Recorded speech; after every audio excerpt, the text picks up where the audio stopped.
আজিকালি অতি মানে ইয়ং অৱস্থাতে মানুহৰ হাৰ্ট এটেক হোৱা দেখা গৈছে।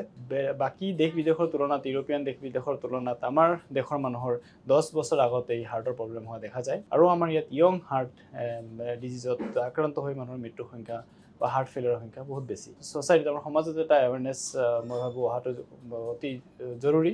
কোনখিনি মানুহে মানে হাৰ্টৰ কাৰণে আগতেই অলপ আগতীয়াকৈ পৰীক্ষা কৰি এই মাৰাত্মক ব্যাধিৰ পৰা হাত সাৰিব পাৰে। যে যিসকল মানুহৰ মানে ডায়েবেটিছ আছে, হাইপাৰটেনশ্যন মানে আছে, উচ্চ ৰক্তচাপ আছে, মেদবহুলতা আছে, বা তেওঁলোকৰ পৰিয়ালত কাৰোবাৰ মা দেউতাৰ বা মানে ভাই ভনী হৃদৰোগ বিশেষকৈ হাৰ্ট এটেক আছে, বা অত্যাধিক যিসকলে স্মকিং কৰে, বা আজিকালি বিভিন্ন ধৰণৰ চৰকাৰী হওক বেচৰকাৰী হওক কাম কাজত বহুত মানসিক চাপ আছে, তেনেকুৱা মানুহে কিন্তু তেওঁলোকৰ হাৰ্টৰ সময়ে সময়ে চেকআপ কৰি থাকিব লাগে। গতিকে এইটো কথা নহয় যে 60-70 বছৰ হ'লেহে আমি হাৰ্টটো চেক কৰিম, ঠিক তেনেকুৱা ধৰণৰ কথা নহয়। বিলাকৰ কাৰণে হাৰ্ট এটেক সোনকালে হ'ব পাৰে।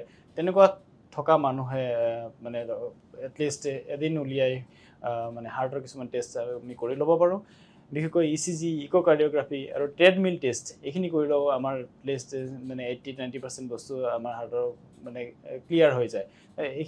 বিশেষকৈ ডায়েবেটিছ থকা মানুহে বা স্মকিং কৰি থকা মানুহে মই ক'ম, বা হাৰ্ট ডিজিজ থকা মানুহতো একদম কৰিবই লাগে, বা 40 বছৰ হ'লে এইখিনি মানে মাজে মাজে কৰি থকাটো ভাল।